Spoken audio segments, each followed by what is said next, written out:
सभी का स्वागत है स्टडी सीक्यू में। आज हम लोग कुछ महत्वपूर्ण क्वेश्चन देखेंगे और उससे संबंधित कुछ फैक्ट देखेंगे। तो आइए क्वेश्चन शुरू करते हैं। सबसे पहला क्वेश्चन है, पृथ्वी के वायुमंडल में कौन सी गैस सर्वाधिक दूसरे स्थान पर आती है। तो यह क्वेश्चन बहुत इंपॉर्टेंट है। यूपीएससी लेखपाल 2015 के एग्ज़ाम और रेलवे के लोको पायलट के एग्ज़ाम में पूछा गया था और आगे भी एग्ज़ाम में आने की संभावना है। तो देखिए, जो पृथ्वी का वायुमंडल होता है उसमें सबसे अधिक गैस नाइट्रोजन होती है और दूसरे नंबर पर ऑक्सीजन होती है और तीसरे नंबर पर कार्बन डाइऑक्साइड होती है। नाइट्रोजन का परसेंटेज लगभग 78% होता है, ऑक्सीजन का परसेंट 21% होता है और कार्बन डाइऑक्साइड 0.03% होती है। ठीक है। और कुछ अदर गैसें जैसे हाइड्रोजन का रेशियो बहुत कम होता है, लगभग 0.001 के आसपास होता है। तो इसका राइट आंसर होगा, दूसरे स्थान पर जो गैस आती है वो होगी नाइट्रोजन सबसे ज़्यादा होती है, तो दूसरे स्थान पर होगी ऑक्सीजन। कुछ और क्वेश्चन हम लोग देखते हैं। जैसे जो पृथ्वी होती है, पृथ्वी के चारों तरफ जो वायुमंडल है, वायुमंडल को 5 परतों में डिवाइड किया गया है। सबसे नीचे जो मंडल होता है उसको क्षोभ मंडल कहते हैं। मौसम की संबंधित सारी घटनाएं क्षोभ मंडल में होती हैं। उसके ऊपर होता है समताप मंडल में लगभग तापमान एक समान होता है, इसमें वेरिएशन बहुत कम होता है। और समताप मंडल में वायुयान और जहाज़ वगैरह उड़ाए जाते हैं। तो आपसे क्वेश्चन पूछा जा सकता है कि समताप मंडल में किस चीज़ के लिए उपयोगी है, तो वायुयान उड़ाने के लिए। और ओजोन की जो परत होती है इसी समताप मंडल में ही पाई जाती है। ओजोन से संबंधित एक और क्वेश्चन कि ओजोन का जो क्षरण हो रहा है CFC गैस के कारण, जो रेफ्रिजरेटर और AC से निकलती है CFC गैस, क्लोरोफ्लोरोकार्बन का जो क्लोरीन भाग होता है क्लोरो, इसकी वजह से ओजोन में क्षरण लगातार हो रहा है। उसके बाद इसमें एक मंडल और होता है आयन मंडल का भी बहुत बड़ा रोल होता है। जो टेलीविज़न वगैरह होते हैं हमारे इसी लेयर के कारण संचालित होते हैं। इसमें आयन होते हैं। आयन मंडल में हाइड्रोजन और हीलियम आयनित रूप में होता है। जब सूर्य की किरणें इन पर पड़ती हैं तो इस एटम से इलेक्ट्रॉन बाहर निकल जाते हैं और हाइड्रोजन आयनित हो जाता है, H+ और इलेक्ट्रॉन। इस तरीके से कई सारे आयन वहाँ प्रेजेंट होते हैं जो रिफ्लेक्शन के द्वारा हमारा टेलीविज़न वगैरह संचालन में मदद करते हैं। तो इसका राइट आंसर क्या होगा, पृथ्वी के वायुमंडल में कौन सी गैस सर्वाधिक दूसरे स्थान पर आती है, तो इसका राइट आंसर होगा ऑक्सीजन। नेक्स्ट क्वेश्चन, पेडोलॉजी के अंतर्गत निम्न में से किसका अध्ययन किया जाता है। तो पेडोलॉजी मिट्टी के अध्ययन को पेडोलॉजी कहते हैं। अध्ययन से संबंधित कुछ और चीज़ें हम लोग देख लेते हैं। जैसे एपीकल्चर है। एपीकल्चर मधुमक्खी पालन से संबंधित है, मधुमक्खी पालन से। और सेरीकल्चर होता है रेशम कीट पालन से संबंधित। पीसीकल्चर मत्स्य पालन से संबंधित होता है। और इक्थियोलॉजी एक होता है। इक्थियोलॉजी और पीसीकल्चर में अंतर है। पीसीकल्चर मत्स्य पालन से संबंधित अध्ययन किया जाता है और इक्थियोलॉजी में मछलियों का अध्ययन किया जाता है। उसके बाद देखिए डेंड्रोलॉजी होता है। डेंड्रोलॉजी वृक्षों झाड़ियों का अध्ययन होता है। एंटोमोलॉजी कीटों का अध्ययन कहलाता है। तो पेडोलॉजी को हम लोग देखते हैं। पेडोलॉजी में किसका अध्ययन किया जाता है, मिट्टी का अध्ययन किया जाता है। तो राइट आंसर क्या होगा, मिट्टी। Next question, global hunger index 2021 में भारत की कौन सी रैंक है। तो ग्लोबल हंगर इंडेक्स जो रिपोर्ट बनाई जाती है वो कुपोषण, किसी भी देश में कुपोषण भूखमरी के कारण बच्चों की जो डेथ हो रही है, भूख के कारण बच्चों की डेथ हो रही है, उसके आधार पर रिपोर्ट बनाई जाती है। तो 2021 में भारत इसमें 101वें स्थान पर है। इससे अच्छी स्थिति पाकिस्तान और बांग्लादेश की है। तो इसका राइट आंसर क्या होगा, ये क्वेश्चन पूछा जा सकता है, 2021 का है, करंट में। UPSSC लेखपाल और RRB ग्रुप D में के लिए बहुत ही महत्वपूर्ण क्वेश्चन है। तो इसका राइट आंसर क्या होगा, 101वें स्थान पर है। नेक्स्ट क्वेश्चन, अभी हाल ही में किस कंपनी को महारत्न का दर्जा दिया गया। तो महारत्न कंपनियां कैसी होती हैं, वे कंपनियां जो 3 सालों तक, ऐसी कंपनियां जिनका बेनिफिट 3 सालों तक लगातार 5,000 करोड़ रुपए से ऊपर हो, इतना बेनिफिट अगर वो कमाती हैं तो महारत्न कंपनियों में उनकी काउंटिंग होती है। तो अभी हाल ही में महारत्न कंपनी का दर्जा हासिल करने वाली जो कंपनी है वो पावर फाइनेंस है।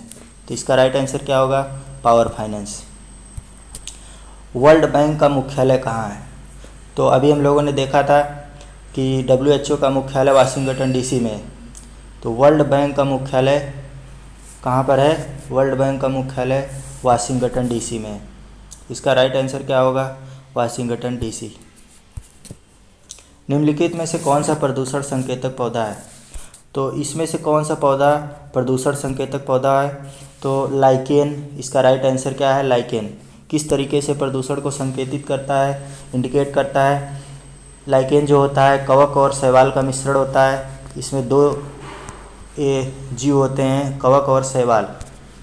बहुत ही इंटरेस्टिंग इनका कॉम्बिनेशन होता है। शैवाल क्या होता है? एक इसमें क्लोरोफिल प्रेजेंट होता है। ये पौधों से सन की लाइट से प्रकाश संश्लेषण के माध्यम से भोजन बनाता है और कवक को भोजन पोषित करता है। और कवक बदले में नाइट्रोजन और खनिज और जल का अवशोषण करके शैवाल को देती है और शैवाल भोजन बनाती है प्रकाश संश्लेषण में। तो इस तरीके से दोनों को कंबाइन करके लाइकेन बनता है। जहाँ पर प्रदूषण ज़्यादा होता है, सल्फर डाइऑक्साइड की मात्रा थोड़ी भी बढ़ती है, तो वहाँ पर लाइकेन की मात्रा बहुत ज़्यादा कम हो जाती है। तो इससे मालूम पड़ता है अगर लाइकेन की मात्रा में कमी आ रही है तो इससे पता चलता है कि यहाँ पर प्रदूषण बढ़ रहा है। तो राइट आंसर क्या होगा? लाइकेन। नेक्स्ट क्वेश्चन, पूर्वी अरुणाचल प्रदेश में सूर्योदय पश्चिमी गुजरात में सूर्योदय से लगभग कितने घंटे होता है? पहले होता है। देखिए जो अपना भारत है, बहुत अच्छा मैप तो नहीं है लेकिन ऐसे डायग्राम खींच दे रहे हैं।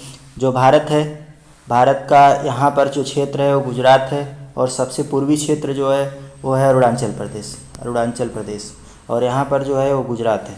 तो गुजरात और अरुणाचल प्रदेश के बीच में कई देशांतर रेखाएं हैं। तो इनके बीच में लगभग 30 डिग्री देशांतर रेखाओं का फर्क है। जो देशांतर रेखाएं होती हैं वो इस तरीके से खींची जाती हैं और जो अक्षांश रेखाएं होती हैं वो इस तरीके से होती हैं।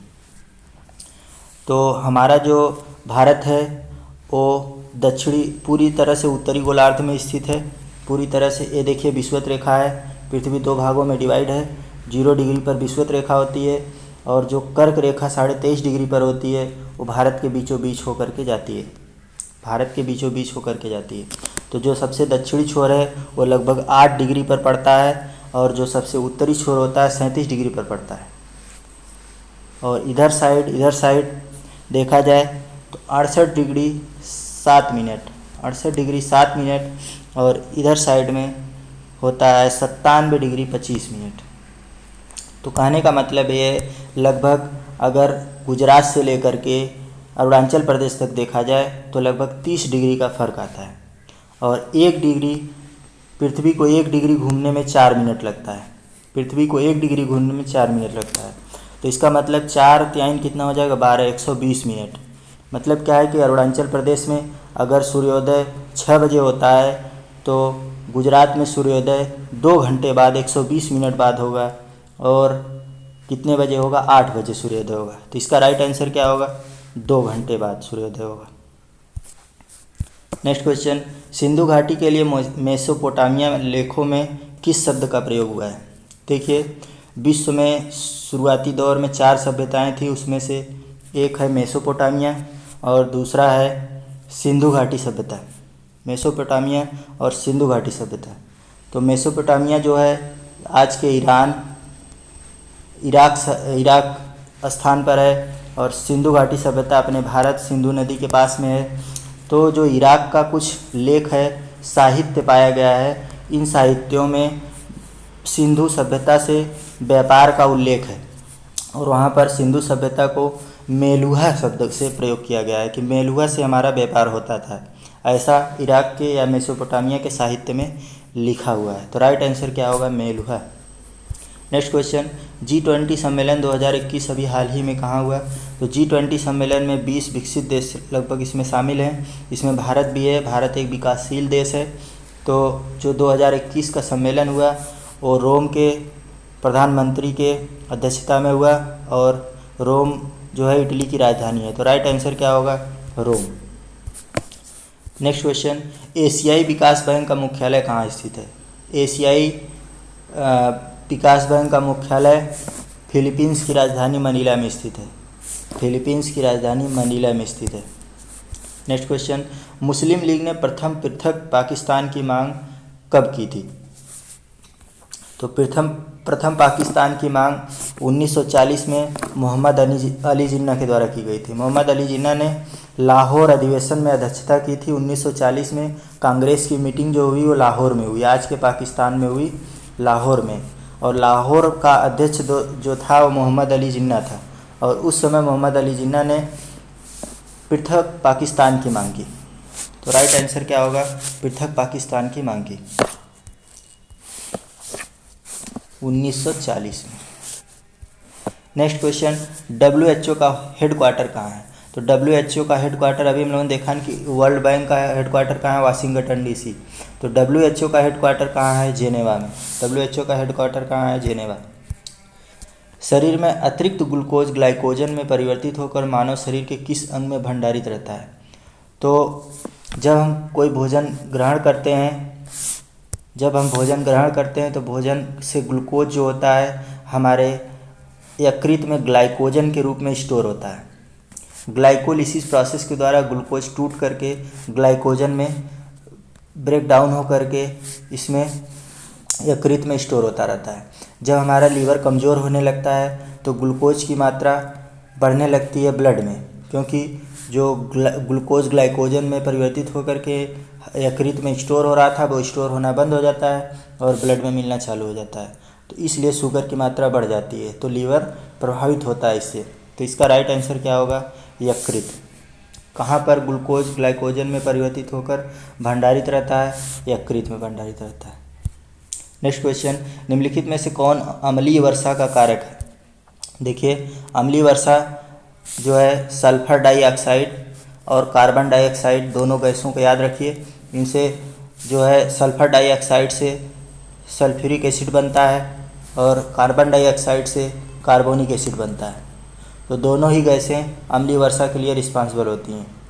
तो यहाँ पर एक ऑप्शन है सल्फर डाइऑक्साइड। तो राइट आंसर क्या होगा? Sulphur dioxide.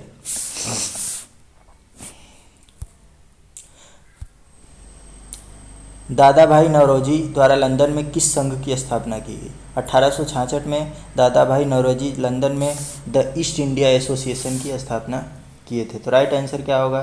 The east India association. तो आज का क्वेश्चन यहीं पर समाप्त होता है। आपको क्विज कैसी लगी? अच्छी लगी तो वीडियो को ज़रूर लाइक करिएगा और हमें सपोर्ट करिए, तभी हम आगे वीडियो बनाएंगे। बहुत बहुत धन्यवाद। आप सब ऐसे ही प्यार बनाए